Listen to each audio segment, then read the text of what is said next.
Be ready for dictation. Start. I am thankful to all the honorable members who have participated in the debate. Some honorable members expressed certain reservations about some of the provisions of the bill, but all the same, it has been a brief but very interesting debate. My friend expressed certain views. I thought that his party had become wiser because of some developments in the country and because of the way the problems of land and agriculture in this country were getting solved, and my understanding was that party broadly agrees with the national guidelines on the ceiling laws.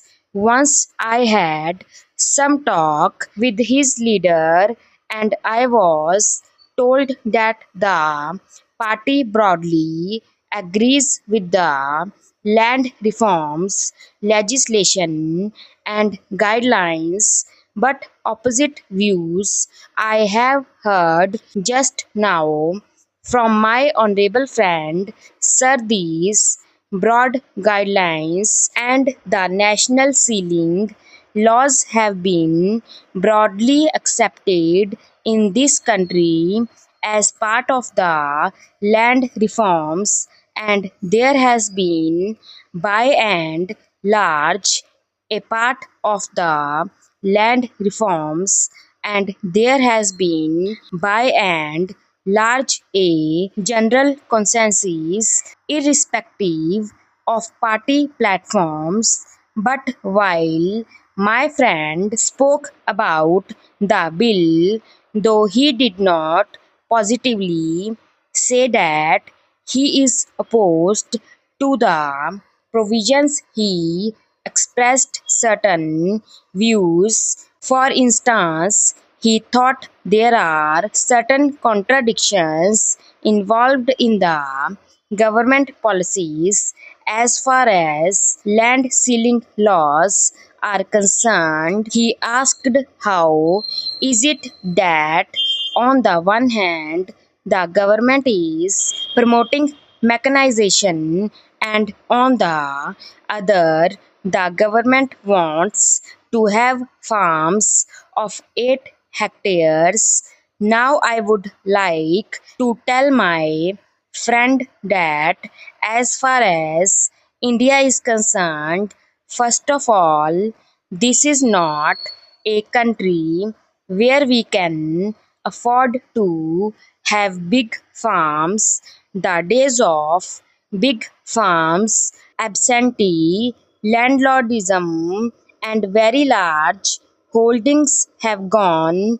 In fact, we can claim very legitimately that one of our very proud achievements is that we have done away with landlordism. We have done away with big landlords and big estates. We want this country to be a country of small farmers, but there were certain persons, certain individuals, certain categories of persons who had in their possession very large holdings. I do not think they can have it now, but naturally, whatever may be the problems of agriculture in this country, we have tried to find solutions in its own background. We cannot follow the pattern of either the Soviet Union or America. If international experience has any lesson to teach us, it is that even small farms can be productive farms, can be paying farms. For instance, Take the case of Japan. My friend may be aware that the size of Japanese farms is less than the average size of our farm holdings, but even then they are highly mechanized and they use small tractors and power tillers, so there is no basic contradiction on our scheme of things. We do not contemplate that every individual should own a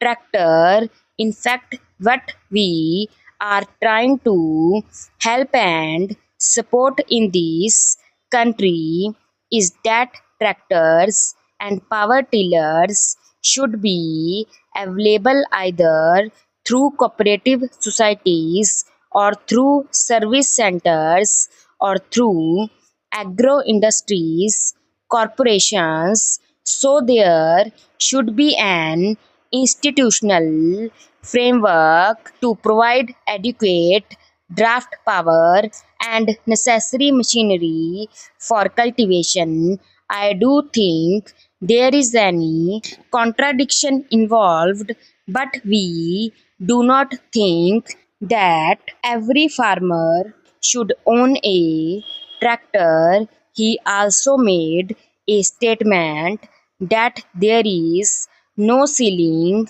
on income from business, and why should there be a ceiling on land? This matter has been discussed and debated in this house for over 2 or 3 decades now. The position of land availability in this country, or the land man ratio in this country, is well known. If a few persons are allowed to have large holdings, it would have created lot of tension in the countryside.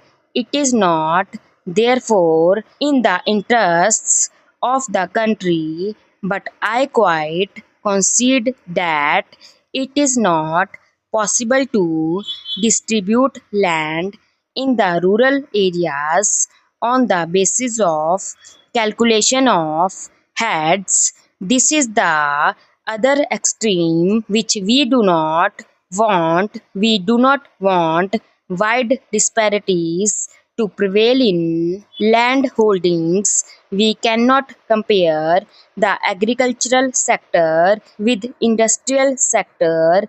That has not been the thinking in this country. The ruling party does not have such views. He made one point with which I broadly agree. He said that while allotting land, there should be some minimum. We have advised the state governments that whatever land is allotted to the scheduled castes and scheduled tribes or other landless persons should fulfill the minimum requirement in regard to the size, so that they can make out a living from that land. But when the landless persons are so many and demands and pressure are so much, the state government will naturally have to compromise on that, taking into consideration the local situation. So naturally they have to cut down the sizes of the lands whenever the people are more and land is not enough. I hope the people shall also compromise their stop